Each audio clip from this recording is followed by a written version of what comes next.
ఈ మధ్యకాలంలో బ్రాహ్మణులకు మందకృష్ణకు మధ్య కొట్లాట జరుగుతోంది. అందులో భాగంగా మందకృష్ణ కుల నిర్మూలన పోరాటంలో మాలలను కలిసి రమ్మని కోరుతున్నాడు.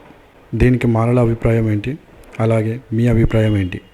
ఎస్, జరుగుతూ ఉంది వాడివేడి చర్చ. అంటే మాలల అభిప్రాయం ఏం లేదు. ఈ దేశంకు ఉపయోగపడే ఏ కార్యక్రమం అయినా మాలలు ఖచ్చితంగా పార్టిసిపేట్ చేస్తారు, అందులో డౌట్ లేదు. ఈ దేశ అభివృద్ధి కోసం ఉపయోగపడేటువంటి ఏ కార్యక్రమంలోనైనా మాలల ముందంజలో ఉంటాం. ఇంతకు మొదలకు ఎంఆర్పిఎస్కు మందకృష్ణకు మాలలకు మధ్య పెద్ద ఎత్తున వైరం జరిగింది, కొట్లాటలు జరిగినాయి. కొట్లాటలు అంటే ప్రజలకు మధ్య కాదు, ఈ యొక్క నాయకుల మధ్య లేదంటే కుల సంఘాల మధ్య జరిగినాయి. ప్రజలు కూడా అప్పుడప్పుడు అనుకున్నారు, కోర్స్. కానీ ఈరోజు మందకృష్ణ మాదిగా వర్గీకరణ అయిపోయిన తర్వాత దేశంలో అంటరానితనం లేదంటే కులం అనేది అత్యంత ప్రమాదకరమైంది.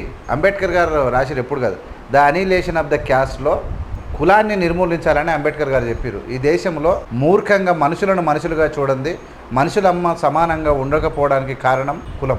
ఆ కులం పోతే ఈ దేశం చాలా హ్యాపీగా ఉంటుంది, ఆనందంగా ఉంటుంది, అంటే ఈ దేశంలో ఉన్న ప్రజలు అని చెప్పారు.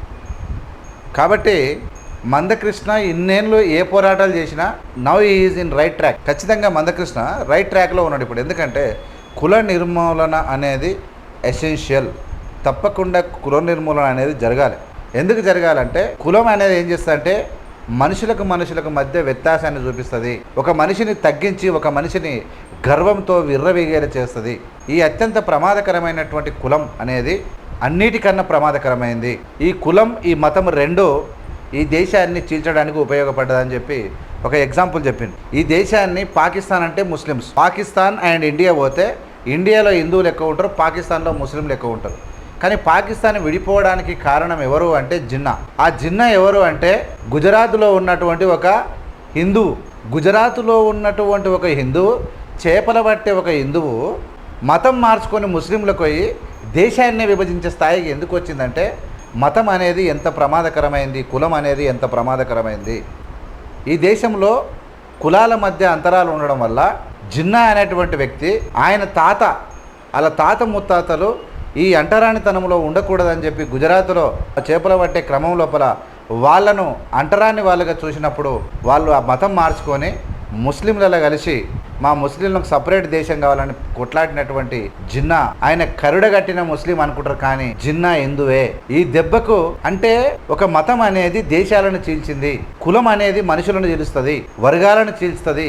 ఈ ప్రమాదకరమైనటువంటి పోరాటంలో ఈ డేంజరస్ విధానంలో అంబేద్కర్ గారి అడుగుజాడల్లో మొదటిసారిగా డాక్టర్ బిఆర్ అంబేద్కర్ గారి అడుగుజాడలు నడుస్తున్నటువంటి మందకృష్ణ గారికి ఖచ్చితంగా యావత్తు మాల సమాజం అవసరమైనప్పుడు తోడుగా ఉంటుంది. మాల సమాజమే కాదు, భారతదేశంలో ఉన్న కులాన్ని పోగొట్టాలనుకున్నటువంటి అన్ని సంస్థలు మందకృష్ణకు తోడుగా ఉంటాయి. మేము ఒక్కరమే కాదు.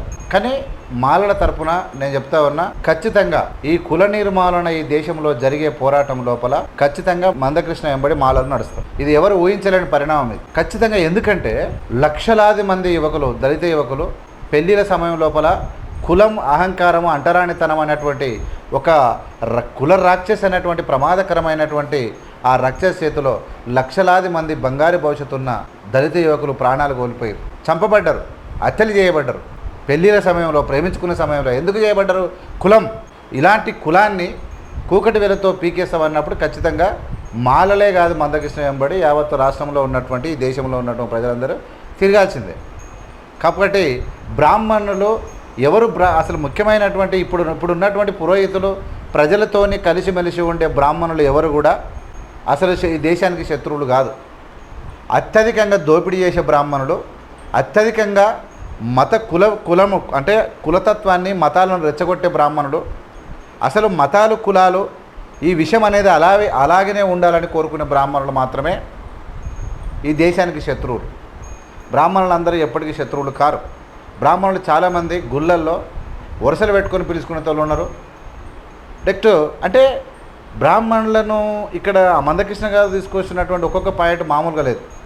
అంటే ఈ దేశంలో ఉన్నటువంటి ఏ వర్గాలు ఆ వర్గాలు కుల వృత్తులకు అంకితం కాకుండా, లేకుంటే బ్రాహ్మణులు పూజారులకే అంకితం కాకుండా అందరం కలిసిమెలిసి పని చేసుకుందాము, కులాలు మతాలకు అతీతంగా బతుకుదామని చెప్పి మందకృష్ణ ఏదైతే పోరాటం చేస్తున్నాడో దానికి సంపూర్ణమైన మద్దతు మాలల తరపున ఉంటుంది.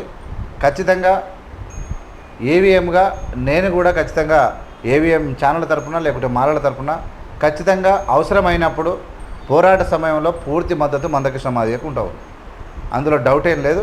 ఖచ్చితంగా ఈ దేశంలో కుల నిర్మూలన జరిగితే మాత్రం ప్రపంచ దేశాలు ఈ దేశాన్ని టచ్ కూడా చేయలేవు. ఇవాళ చాలామంది మూర్ఖులు, అంటే జ్ఞానం పెరిగింది, నాలెడ్జ్ వచ్చింది, కోర్టులు వచ్చినాయి, పాఠశాలలు వచ్చినాయి, కళాశాలలు వచ్చినాయి, కానీ జ్ఞానం పెంచుకున్న వాళ్ళు చాలామంది అన్ని కులాల్లో మంచి వాళ్ళు ఉన్నారు. కానీ ఒక దుర్మార్గమైన వ్యవస్థ, ఒక కోటరీ గ్యాంగు ఊర్లలో తయారైంది, అంతటా తయారైంది. కులాలను మతాలను ఎత్తుకొని తిరిగేటువంటి గ్యాంగ్ తయారైంది. వాళ్ళు నశించాలి ఫస్ట్, అంటే వాళ్ళ విధానం నశించాలి, వాళ్ళ ఆలోచనలు నశించాలి.